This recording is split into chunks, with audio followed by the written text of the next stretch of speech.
বিসমিল্লাহির রহমানির রহিম। আসসালামু আলাইকুম। দ্বাদশ শ্রেণীর সকল শিক্ষার্থীদের অনলাইন ক্লাসে স্বাগত জানাচ্ছি। আজকে আমি শুরু করতে যাচ্ছি সমাজবিজ্ঞান দ্বিতীয় পত্রের ৬ষ্ঠ অধ্যায়, যেটা সংক্ষিপ্ত সিলেবাসের আলোকে। গত ক্লাসে আমি ৪র্থ অধ্যায়, যেটা তোমাদের সংক্ষিপ্ত সিলেবাসে অন্তর্ভুক্ত ছিল। নেক্সট হচ্ছে ৬ষ্ঠ অধ্যায়। এখানে বাংলাদেশের গ্রামীণ ও শহরের সমাজ। এর আগে তোমাদের আমি পুরো চ্যাপ্টারটা ডিটেল আলোচনা করেছি। আজকে আমি অনুধাবনমূলক এবং জ্ঞানমূলক এবং বহু নির্বাচনী যে কোশ্চেনগুলো এই চ্যাপ্টার থেকে ইম্পর্টেন্ট, সেগুলো নিয়ে ডিসকাস করব। প্রথমে আমি অনুধাবনমূলক প্রশ্নতে আমি যাই। তো অনুধাবনমূলক প্রশ্ন আমরা শুরু করার আগে আমি বলতে চাই যে তোমাদের চ্যাপ্টারটি আসলে খুব ভালোভাবে পড়তে হবে। গ্রামীণ সমাজ বলতে কি বোঝায় তোমরা এটা জানো। তারপর আমি প্রশ্নগুলো বলবো এবং উত্তরও তোমাদের সাথে ডিসকাস করব। গ্রামীণ সমাজ বলতে কি বোঝায় তোমরা জানো যে গ্রামকে কেন্দ্র করে, সাধারণত গ্রামকে কেন্দ্র করে যে সমাজ গড়ে ওঠে সেটাই হচ্ছে গ্রামীণ সমাজ। তাহলে গ্রামটা কি? গ্রামটা একটা ছোট অঞ্চল যেখানে কিছু সংখ্যক মানুষের বসতি স্থাপন করা হয় এবং যাদের পেশা হচ্ছে, মূল পেশাটাই হচ্ছে কৃষি। আর গ্রামীণ সমাজ বলতে তাহলে এমন এক জনসমষ্টিকে বোঝায় যারা একটি সাধারণ ঐতিহ্য, প্রথা, জীবন প্রণালী, একটি সাধারণ সংস্কৃতির দ্বারা তারা একই সাথে বসবাস করে, যেখানে সামাজিক গতিশীলতা বা পরিবর্তনের হারটা কম। এবং জনসমষ্টি যে গ্রামীণ যে জনসমষ্টি, তাদের প্রধান পেশাই হচ্ছে কৃষিকাজ। আর এই গ্রামকে ঘিরেই বাংলাদেশের গ্রামীণ সমাজ গড়ে উঠেছে। তাহলে গ্রামীণ সমাজ বলতে গ্রামকে কেন্দ্র করে যে সমাজটা, সেটা হচ্ছে গ্রামীণ সমাজ। এবং গ্রামীণ সমাজের মূল পেশা হচ্ছে কৃষি। এবং এই গ্রামীণ সমাজের লোকজনদের মধ্যে একটা নিজস্ব ভাবধারা, নিজস্ব ঐতিহ্য, নিজস্ব একটা সংস্কৃতি রয়েছে, যেটাকে ঘিরেই তারা বসবাস করে। নেক্সট কোশ্চেন, গ্রামীণ সমাজের সামাজিক গতিশীলতা কম, ব্যাখ্যা করো।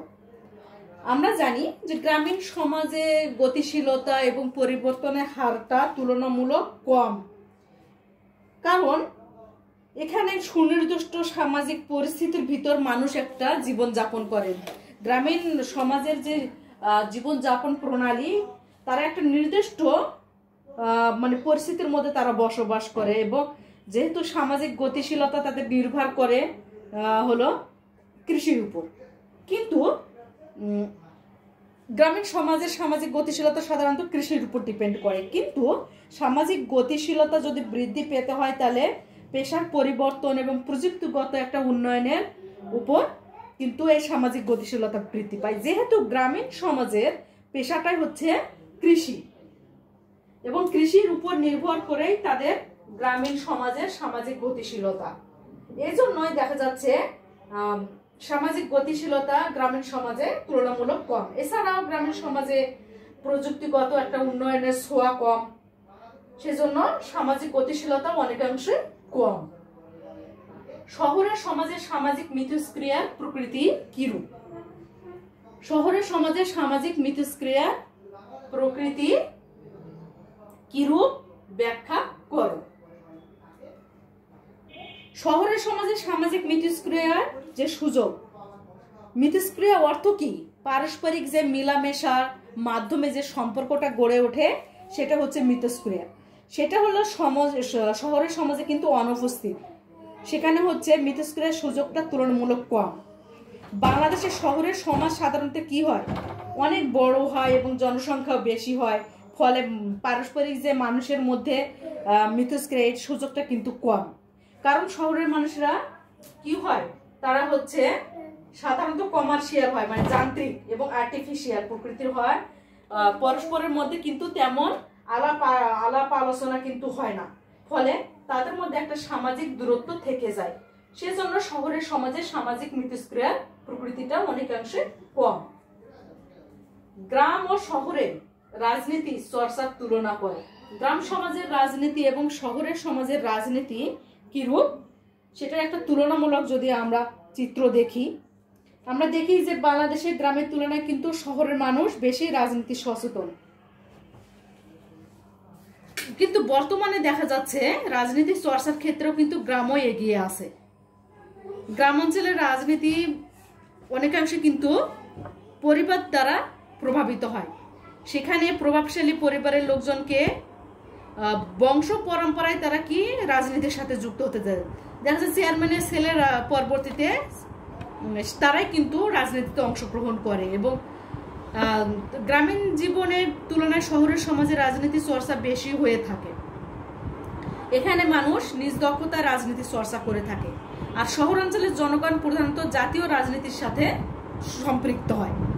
সেখানে গ্রাম সমাজের রাজনীতিটা মূলত হচ্ছে ইউনিয়ন পরিষদ ভিত্তিক, সেটা জাতীয় পর্যায় ভিত্তিক ততটা হয় না। প্রান্তিক কৃষক বলতে কি বুঝো? প্রান্তিক কৃষক সাধারণত হচ্ছে গ্রামে বসবাস করে। প্রান্তিক কৃষক বলতে কি বুঝো, ব্যাখ্যা দাও। প্রান্তিক কৃষককে ইংরেজিতে বলা হয় মার্জিনাল ফার্মার।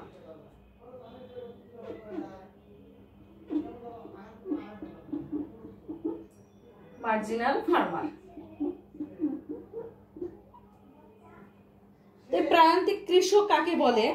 যেসব কৃষক নিজ জমিতে ফসল উৎপাদন করে কোনো রকমে নিজেদের ভরণ পোষণ করে তারাই প্রান্তিক কৃষক। যাদের জমি আছে সে কৃষকগুলো দেখা যাচ্ছে কোন রকম তাদের জমিতে ফসল উৎপাদন করে কোন রকমে নিজেদের ভরণ পোষণ করে, তারাই প্রান্তিক কৃষক। সাধারণত বসত বাড়ি ছাড়া চাষাবাদের জন্য কমপক্ষে 0.5 একর জমির মালিকানা থাকলে তাকে প্রান্তিক কৃষক হিসেবে বলা হয়। কত? 0.5% যদি হলো জমি থাকে, একর জমি থাকে, তাকে আমরা প্রান্তিক কৃষক বলতে পারি। প্রান্তিক কৃষকরা আর্থিক অবস্থার উন্নয়নের জন্য কোনো ভূমি তারা যদি ক্রয় করতে গেলে ধনী কৃষকরা বাধা হয়ে দাঁড়ায়। অন্যদিকে ভূমিহীন দিনমজুরদের সাথে এদের সম্পর্ক মোটামুটি নিবিড়। কারণ প্রান্তিক ভূমি মালিক তথা কৃষকের সাথে ভূমিহীনদের আর্থিক ব্যবধান খুব কম। যাদের ভূমি নেই, জমি নেই, তাদের সাথে এবং যারা প্রান্তিক হলো জমির মালিক, তাদের মধ্যে ব্যবধানটা কিন্তু মানে আর্থিক ব্যবধানটা কম, ফলে তাদের মধ্যে মোটামুটি একটা নিবিড় সম্পর্ক বিদ্যমান। আর যারা ধনী কৃষক, যদি এই প্রান্তিক কৃষকরা জমি কিনতে যায় তাহলে ধনী কৃষকরা বাধা হয়ে দাঁড়ায়, কারণ তারা জমি কিনতে দেয় না।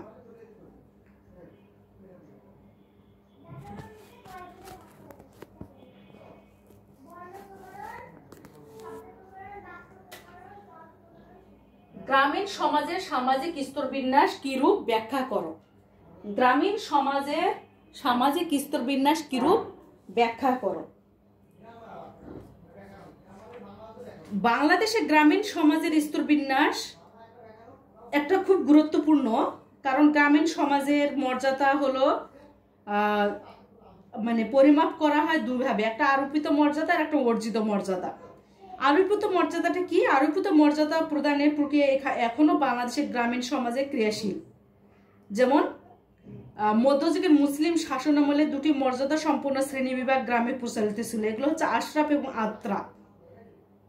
অর্থাৎ হচ্ছে যারা বংশ পরম্পরায় হলো বংশর মানে চৌধুরী বংশ, তারপর তোমার হচ্ছে খান বংশ, দেখা যাচ্ছে এরা নিজেকে কি মনে করে যে বংশর দিক থেকে তারা সবচেয়ে উঁচুতে, এটাকে বলে আরোপিত মর্যাদা। অন্যদিকে অর্জিত মর্যাদাটা হচ্ছে শিক্ষার দিক থেকে, চাকরির দিক থেকে এবং রাজনৈতিক দলের সাথে সম্পর্কের ইত্যাদি কারণে গ্রামের মানুষের মধ্যে যে মর্যাদাটা লক্ষ্য করা যায় সেটাই হচ্ছে অর্জিত মর্যাদা।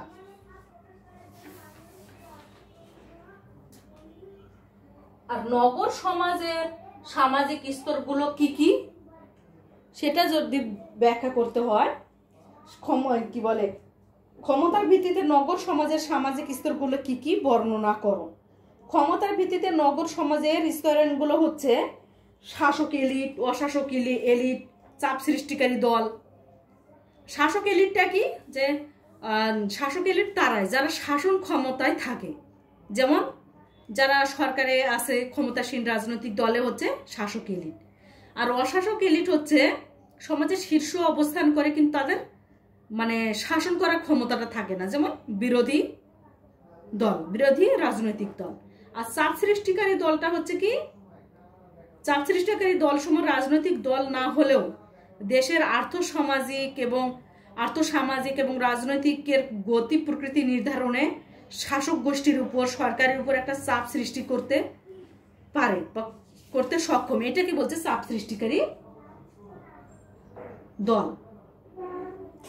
তাহলে নগর সমাজের সামাজিক স্তরগুলো যদি আমরা দেখি, শাসক এলিট, অশাসক এলিট এবং চাপ সৃষ্টিকারী দল।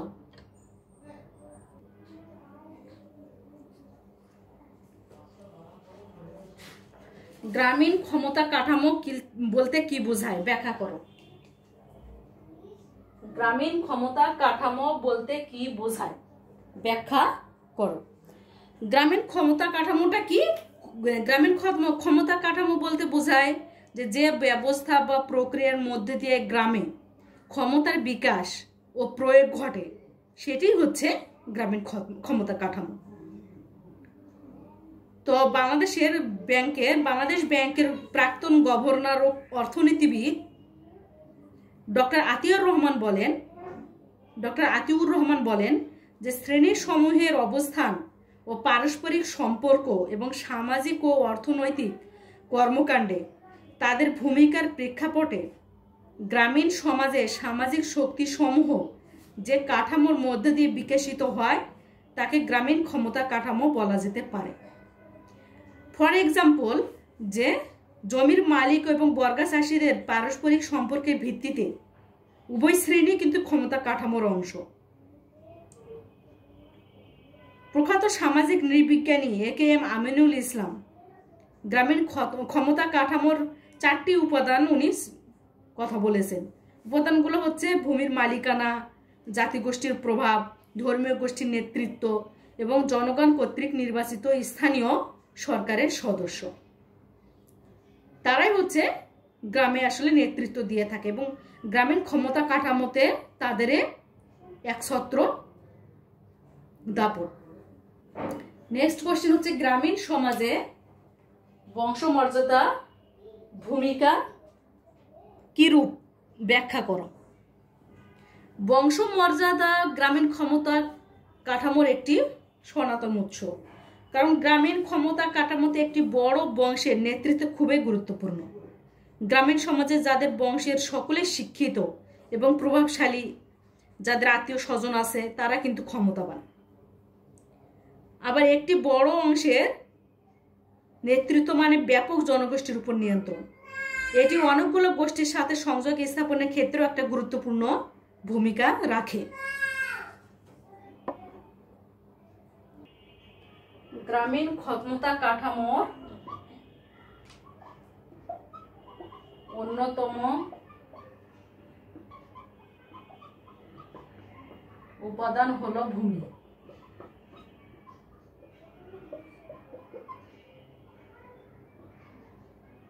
ব্যাখ্যা করো।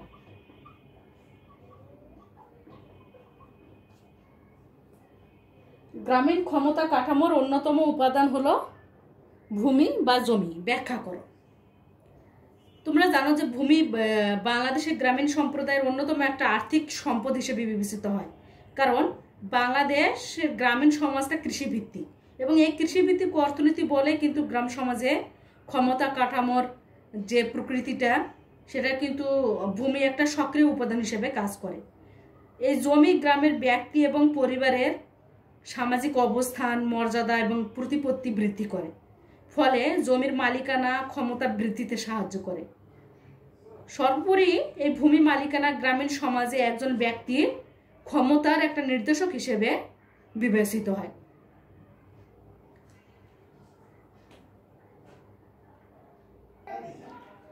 ব্যক্তির ক্ষমতা ও মর্যাদা তৈরির ক্ষেত্রে নগর সমাজে পেশা কিরূপ ভূমিকা পালন করে?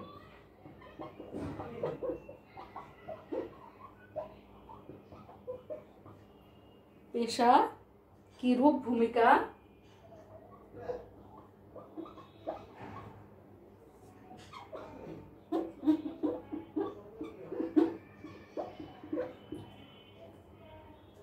ব্যক্তির ক্ষমতা এবং মর্যাদা তৈরির ক্ষেত্রে নগর সমাজে পেশা কিরূপ ভূমিকা পালন করে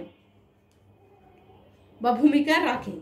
নগর সমাজে ব্যক্তির ক্ষমতা ও মর্যাদা তৈরির ক্ষেত্রে এই পেশাটা কিন্তু একটা বড় নির্ধারক। নগর সমাজে বড় ধরনের পেশায় যারা আছে ব্যক্তির তাদের কিন্তু বেশি মর্যাদা দেওয়া হয়। নগর সমাজের একটি অন্যতম বৈশিষ্ট্য হলো তাদের পেশা হচ্ছে অকৃষিভিত্তিক। বাংলাদেশের নগর সমাজে উচ্চ মর্যাদা অর্জনকারী যে পেশাগুলো সেগুলো হচ্ছে ডাক্তার, প্রকৌশলী, স্থপতি অর্থাৎ ইঞ্জিনিয়ার, আমলা, সরকারি কর্মকর্তা, কলেজ বিশ্ববিদ্যালয়ের শিক্ষক, তারাই কিন্তু নগর সমাজে উচ্চ মর্যাদা অর্জন করে থাকে।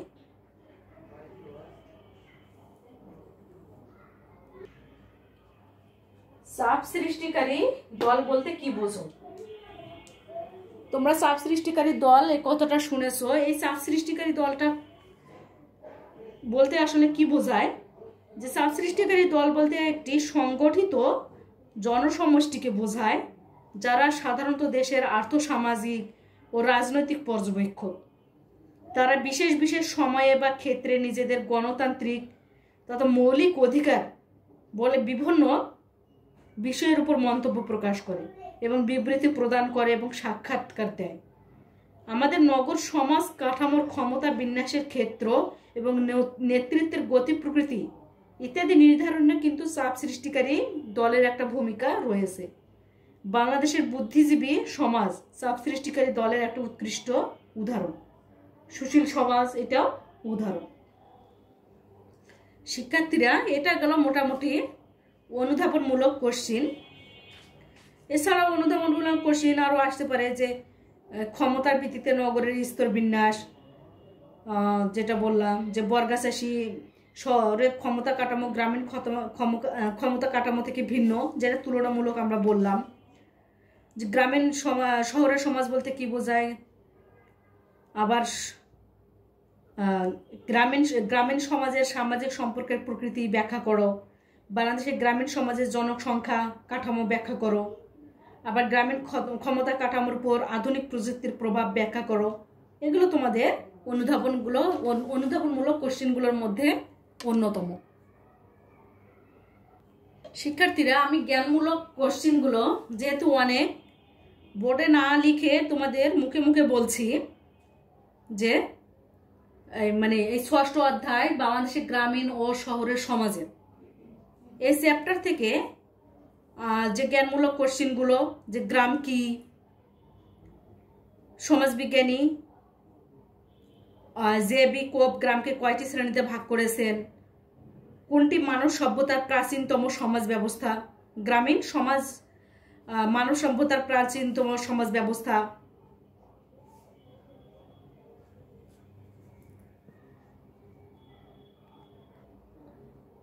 বাংলাদেশের গ্রামীণ সমাজের ধারণা ও প্রকৃতি। ধরো এখান থেকে এভাবে কোশ্চেনগুলো আসতে পারে। বললাম গ্রাম কি, তারপর কোনটি মানব সভ্যতার প্রাচীনতম সমাজ ব্যবস্থা, গ্রামীণ জনগোষ্ঠীর প্রধান পেশা কি, তোমরা জানো কৃষি, কোনটিকে কেন্দ্র করে বাংলাদেশের গ্রামীণ সমাজের উৎপাদন ব্যবস্থা পরিচালিত হয়, জমিকে কেন্দ্র করে। আবার হচ্ছে শহরের সমাজে যদি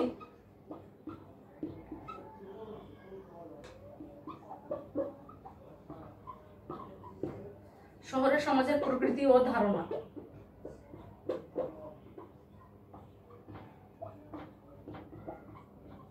এখান থেকে যে কোশ্চেনগুলো আসতে পারে সেটা হচ্ছে যে শহর হলো ব্যক্তির তুলনামূলক বড়, ঘন এবং স্থায়ী একটা আবাসস্থল।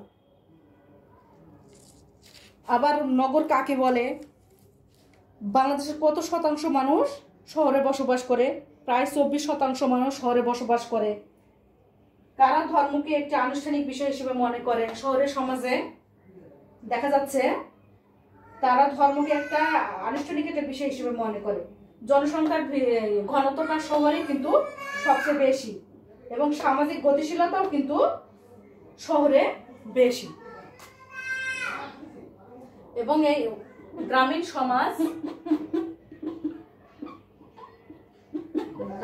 সমাজ ও শহর সমাজের তুলনা।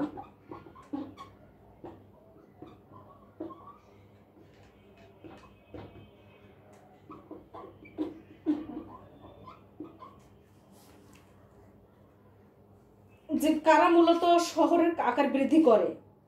যারা গ্রাম থেকে আসে তারাই কিন্তু আসার ফলে গ্রামটা কিন্তু বৃদ্ধি পায়। পেশাগত ক্ষেত্রে শহর সমাজে গ্রাম সমাজের তুলনায় কিন্তু অনেক ব্যাপক শ্রম বিভাগ রয়েছে, বিভিন্ন ভ্যারাইটিজ হচ্ছে পেশা। সামাজিক নিয়ন্ত্রণ ক্ষেত্রে ধর্মের প্রভাব বেশি দেখা যায় গ্রামীণ সমাজে। আবার গ্রামীণ সমাজে যদি সামাজিক স্তর বিন্যাস আমরা বলি তাহলে হচ্ছে ভূমির মালিকানার ভিত্তিতে গ্রামীণ সমাজে শ্রেণীগুলো আমরা লক্ষ্য করি। আর গ্রামীণ সমাজের সামাজিক স্তর বিন্যাসের মূল ভিত্তিটাই হচ্ছে ভূমি মালিকানা। আর বাংলাদেশের গ্রামীণ সমাজের সামাজিক মর্যাদা আরোপিত হয়, যে সামাজিক মর্যাদা সেটা আরোপিত সামাজিক মর্যাদা। শিক্ষার মান অনুযায়ী বাংলাদেশের গ্রামীণ সমাজে যে শ্রেণীগুলো দেখা যায় 6টি শ্রেণী। স্বাক্ষর জ্ঞান সম্পন্ন, প্রাথমিক শিক্ষা প্রাপ্ত, অর্থাৎ কেউ শুধু তাদের স্বাক্ষর দিতে পারে, কেউ প্রাইমারি পাস করেছে, কেউ হাই স্কুল পর্যায়ে পড়াশোনা, কেউ হচ্ছে কলেজ পর্যায়ে পড়াশোনা, আবার স্নাতক পর্যায়ের শিক্ষাপ্রাপ্ত এবং স্নাতকোত্তর পর্যায়ের শিক্ষাপ্রাপ্ত। মধ্যযুগের মুসলিম শাসনামলে মর্যাদার ভিত্তিতে গ্রামে ছিল 2টি শ্রেণী। আর প্রান্তিক কৃষক বলা হয় কাকে? বললাম প্রাক ব্রিটিশ আমলে মুসলমানরা কিন্তু নিজেদের আশরাফ বলে দাবি করত। আর বাংলাদেশের শহরের সমাজের সামাজিক স্তর বিন্যাসটা যে 3টা স্তর দেখতে পাওয়া যায়, আমরা বললাম শাসক এলিট, অশাসক এলিট এবং চাপ সৃষ্টিকারী দল, সেটা হচ্ছে শহর সমাজের। আর সামাজিক স্তর বিন্যাসটা কি? যে সামাজিক স্তর বিন্যাস হচ্ছে এমন একটি প্রক্রিয়া যার মাধ্যমে সমাজে ব্যক্তি বা গোষ্ঠীকে মর্যাদা, শ্রেণী, ক্ষমতা ইত্যাদির ভিত্তিতে বিভিন্ন স্তরে বিন্যস্ত করা হয়। শহরের সমাজে কোন ধরনের মর্যাদা বেশি? সেটা হচ্ছে অর্জিত মর্যাদা, কারণ সবাই নিজ নিজ পেশার গুণে তারা হচ্ছে তাদের মর্যাদাটা তারা অ্যাচিভ করে। এই জন্য দেখা যাচ্ছে পেশাগত দিক থেকে যে যত উঁচুতে তাদের মর্যাদাও কিন্তু তত বেশি। শহরের সমাজের সামাজিক স্তর বিন্যাসের মুখ্য উপাদানটাই হচ্ছে সম্পত্তি। সম্পদের পরিমাণ এবং আয়ের ভিত্তিতে বর্তমানে নগর সমাজে 5টি শ্রেণী আমরা লক্ষ্য করি। আর গ্রামীণ সমাজের যদি ক্ষমতা কাঠামো বলি, যে গ্রামীণ সমাজের ক্ষমতা কাঠামোটা মূলত জমির উপর ডিপেন্ড করে এবং সনাতন একটা ক্ষমতা কাঠামো উৎস হলো বংশমর্যাদা। এবং বাংলাদেশের স্থানীয় ক্ষমতার কেন্দ্রবিন্দু কিন্তু গ্রামে ইউনিয়ন পরিষদ। গ্রামীণ ক্ষমতা কাঠামোতে জাতিগোষ্ঠীর নেতৃত্বের প্রধান ভিত্তিটা হচ্ছে বৈবাহিক সংযোগ, মানে জ্ঞাতিগোষ্ঠীর নেতৃত্ব। বৈবাহিক হচ্ছে আত্মীয়তার মাধ্যমে যে হলো একটা সম্পর্কটা জ্ঞাতিগোষ্ঠীটা গড়ে ওঠে, তার ফলেই হচ্ছে নেতৃত্বটা ডিপেন্ড করে। আর শহরের সমাজে ক্ষমতা কাঠামোর উৎসটা রাজনৈতিক দলের সদস্যপদ। শহর সমাজে রাজনৈতিক ক্ষমতার ধরন লক্ষ্য করা যায় 2টা। গ্রাম এবং শহরের সমাজে যে মৌলিক পার্থক্য সেটা হচ্ছে তার জীবনধারাগত একটা পার্থক্য আমরা লক্ষ্য করি। গ্রামীণ সমাজের সদস্যরা শহরের সমাজের উপর নির্ভর করে শিক্ষার ক্ষেত্রে, কারণ শিক্ষার প্রতিষ্ঠান থেকে শুরু করে গ্রামে কিন্তু শিক্ষার হচ্ছে উপকরণ থেকে শুরু করে প্রতিষ্ঠান এগুলোর অভাব, ফলে গ্রামীণ জনগোষ্ঠী সাধারণত শিক্ষার উপর হচ্ছে ডিপেন্ড করে শহরের সমাজের উপর। এই গেল হচ্ছে জ্ঞানমূলক কোশ্চেনগুলোর মধ্যে।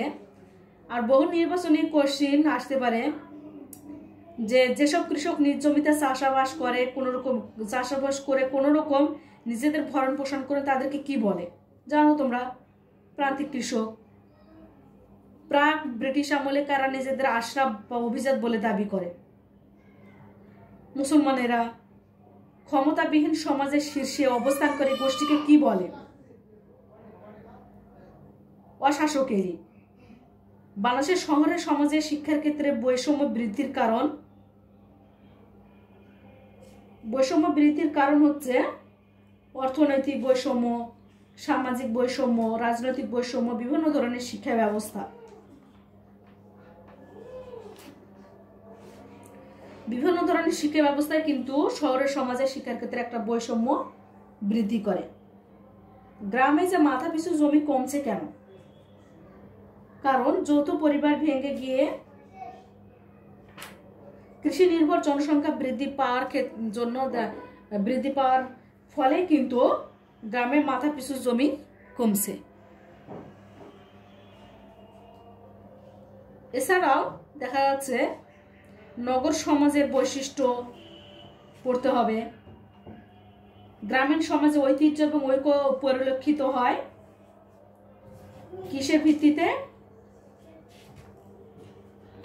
গ্রামীণ সমাজের হচ্ছে ঐতিহ্য এবং ঐক্য পরিলক্ষিত হয় জ্ঞাতি সম্পর্কের ভিত্তিতে। বাংলাদেশের প্রেক্ষিতে কোন এলাকায় কমপক্ষে কতজন জনগণ থাকলে তাকে নগর বলা যায়? একটা নগরে কতজন হচ্ছে বসবাস করলে সেটাকে আমরা নগর বলবো। 5000 যদি লোকজনের বসবাস হয় সেটিকে আমরা নগর বলে অভিহিত করব। বাংলাদেশের গ্রাম এবং শহরের অন্যতম পার্থক্য আমরা কোথায় লক্ষ্য করি? বিভিন্ন ভিন্ন সংস্কার এবং মূল্যবোধের ক্ষেত্রে আমরা পার্থক্যটা লক্ষ্য করি।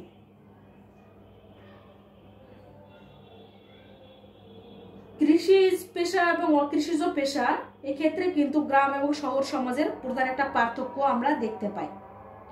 গ্রামীণ সমাজের স্তরবিন্যাসের প্রধান উপাদানই হচ্ছে ভূমির মালিকানা এবং বাংলাদেশের গ্রাম সমাজে ক্ষমতার প্রধান উৎসই হচ্ছে এই ভূমির মালিকানা।